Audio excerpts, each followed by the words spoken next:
పండగలైనా పెళ్లిళ్లైనా వస్త్రాలకు వేదికొక్కటే, అదే SR shopping mall. Family అంతటికి unlimited offers.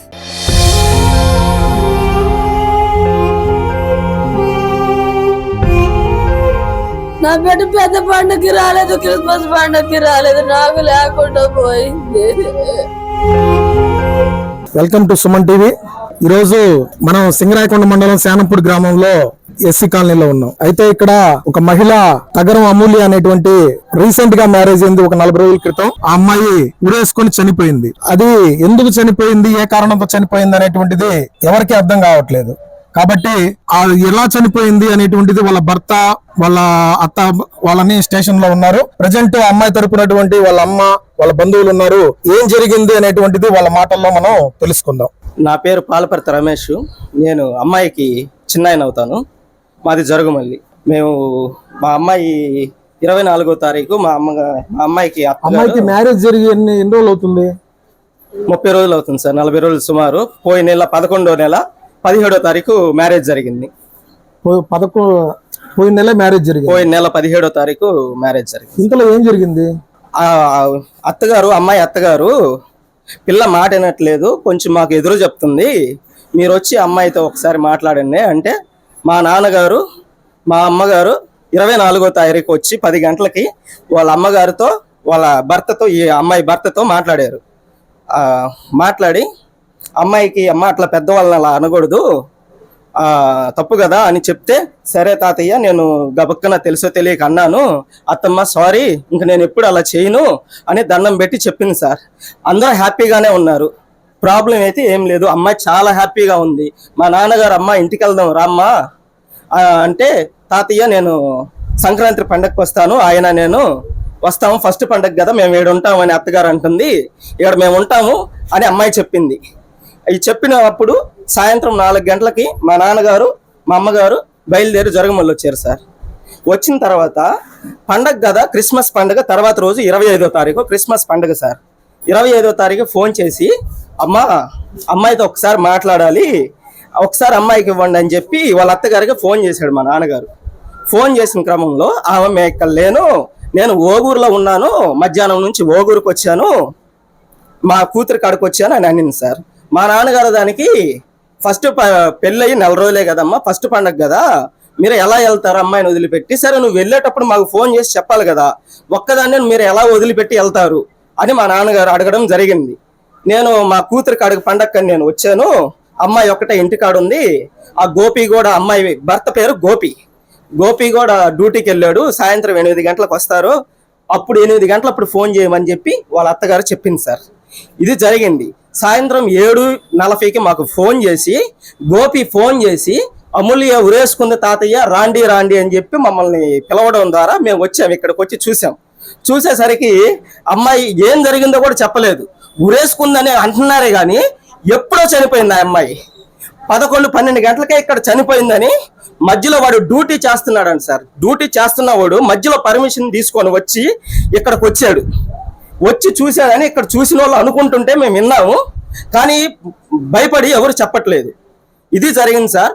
Compulsory వాళ్ళే చంపారని మేము అనుకుంటున్నాం, మేము భావిస్తున్నాం సార్. అబ్బాయి డ్యూటీ ఎక్కడ చేస్తాడు? 7 hours ఇక్కడ ఉలవపాడు దగ్గర ఏదో కంపెనీ ఉందండి sir, 7 hours sea foods headless, అక్కడ పని చేస్తున్నాడంట. మరి అబ్బాయి అక్కడ పని చేస్తున్నాడు, పర్మిషన్ తీసుకొని వచ్చాడు, ఎన్నింటికి వచ్చాడని మీరు ఏమన్నా ఇన్ఫర్మేషన్? ఉదయం 7 గంటలకు వెళ్తాడు సార్, సాయంత్రం ఎన్ని గంటలకు వస్తారో మాకు ఐడియా లేదు, వాళ్ళు కూడా మాతో చెప్పలేదు. సాయంత్రం 7:30కి అయితే ఇంటికి వచ్చి ఆ అబ్బాయి ఒక్కడే వచ్చి చూడడం, అమ్మాయిని చూసి అరిసాడంట. ఆ అబ్బాయి ఒక్కడే బాడీని కిందకి దించాడంట సార్. అమ్మాయి ఉరేసుకుందని చెప్తున్నారు, మాకైతే ఉరేసుకుందని మేము నమ్మటం లేదు. సంతోషంగా ఉంది కాబట్టి అమ్మాయి ఏ సమస్య వచ్చినా సరే డేరింగ్ గా మాకు చెప్పే అమ్మాయి, అంత ఉరేసుకునే అంత పిరికిదైతే కాదు. ఆ అమ్మాయి మామగారు ఉన్నారా?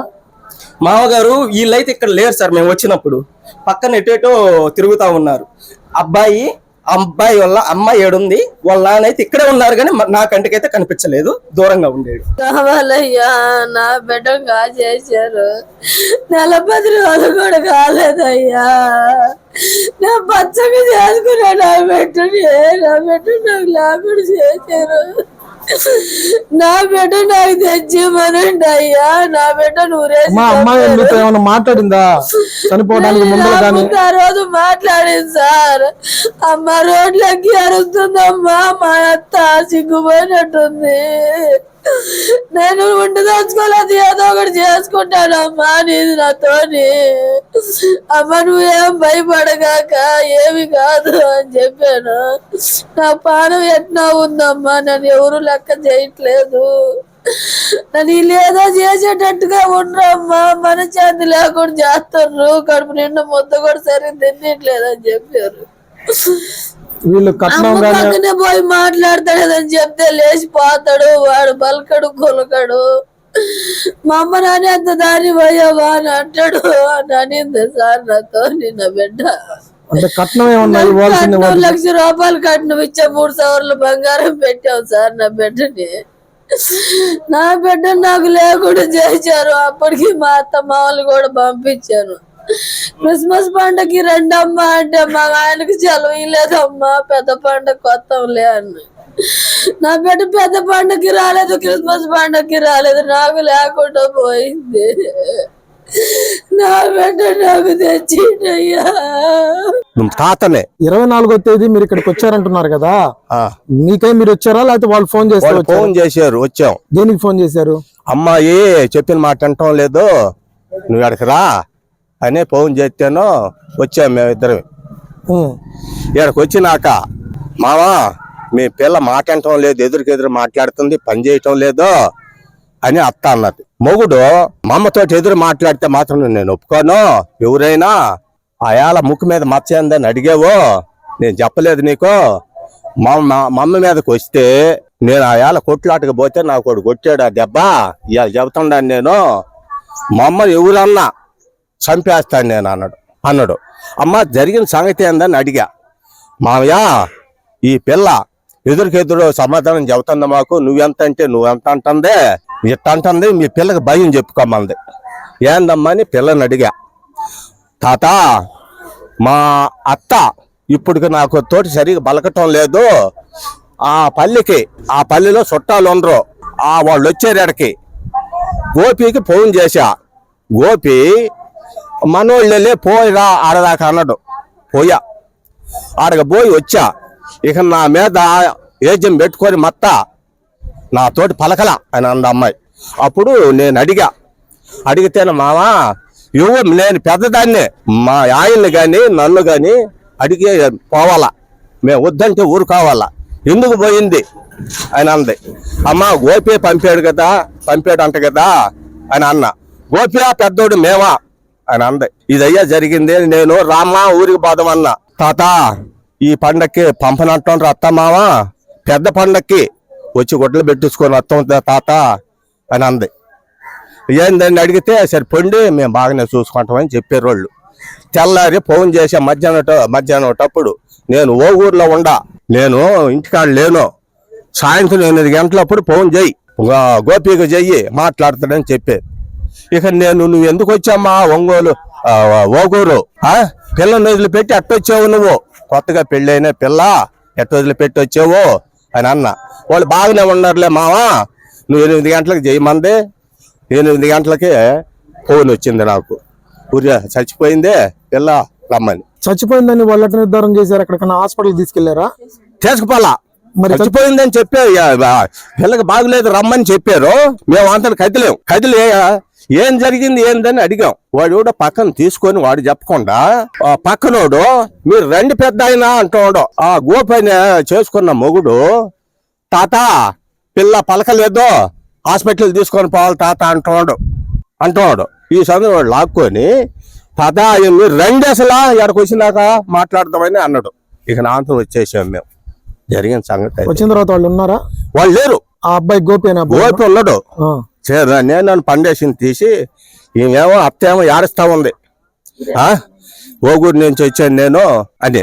ఉరి చేసుకుందని చెప్పలేదు, చచ్చిపోయింది పిల్లని చెబుతాను. అప్పుడు వాళ్ళ మామ ఆడున్నాడు. వాళ్ళ మామ అసలు మాకు అగపడినేలే. తర్వాత వచ్చారు పోలీసులు తీసుకొని వస్తే అప్పుడు వచ్చాడు. ఎండు తాంకుండా పోయి మాకు అగపడలా.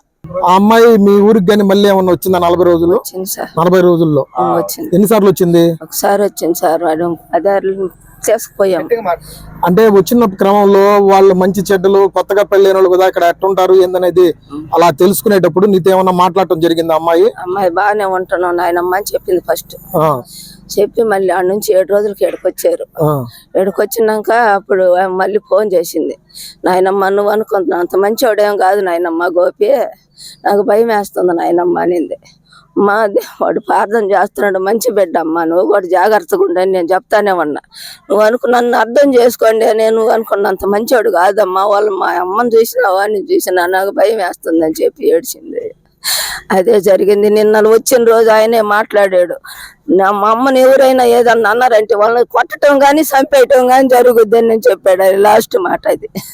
నేను పాదం రామ్మ ఇంటికి పాదం రామ్మ అంటే నాయనమ్మ నేను పెద్ద పండుగకు వస్తాను, నాన్న వాళ్ళు వస్తారు, నేను పెద్ద పండుగకు వస్తానే, నేను రానులేపోయానిందయ్యా. ఇంకా అది జరిగింది, మేము వెళ్ళిపోయాము. ఇప్పుడు ఈ అమ్మాయి చనిపోయిన అమ్మాయికి నువ్వేమన్నా బంధువా? మేము బంధువులు ఏం కాదు, మరి ఉంటాం, ఒక బజార్లో ఉంటావు. ఏందమ్మా అమ్మాయి ఎట్లాగుండేది, వాళ్ళ కుటుంబం ఎట్లాగుండేది? వాళ్ళ కుటుంబం మంచిదేం సారు, వాళ్ళ కుటుంబం మంచిదే. వాడు పిల్లల్ని కూడా బాగా జాక్కున్నాడు, ఒక కొడుకు ఒక కూతురు పిల్లల్ని బాగా జాక్కున్నాడు. వాళ్ళ కుటుంబం మంచిదే. అంటే అమ్మాయి చిన్నప్పటి నుంచి చూసారా మీరు అమ్మాయిని? మరి అమ్మాయి కసురు కొట్టడం గానీ ఏదైనా మాట్లాడితే వాళ్ళ అమ్మ నాన్న తిట్టడం గానీ అలాంటి లేదు లేదు. పిల్లల్ని బాగా జాక్కుంటారు, వాళ్ళు బడికి పోతారు, కాలేజీకి పోతారు, బాగా చదివించుకుంటారు, బాగుంటారు. అమ్మాయి ఇష్టపూర్వకంగానే జరిగిందా పెళ్లి? ఇష్టపూర్వకంగానే జరిగింది. అంటే మీరు బంధువులు కాదు కదా దాని గురించి? కాదు, ఇష్టపూర్వకంగా అడగకుండా. ఇప్పుడు ఆడపిల్లని అడగకుండా ఎవరు చేయరుగా, తల్లిదండ్రులైన ఎవరేం చేయరుగా, ఇష్టం అంటేనే చేసేది. మేము పోతాంగా, చుట్టుపక్కల వాళ్ళం కూడా పోతాంగా, నలుగులు పెట్టేటప్పుడు దేనికైనా పోతాను, వచ్చినప్పుడు దేనికైనా పోతాం. ఇళ్ళ పక్కన ఇష్టం అయితేనే అడుగుతాంగా, ఎవరిని నీకు ఇష్టమా కాదని అడుగుతాంగా. ఇష్టం అనే చెప్తేనే చేసేది, ఇష్టం అని చెప్పింది చేశారు.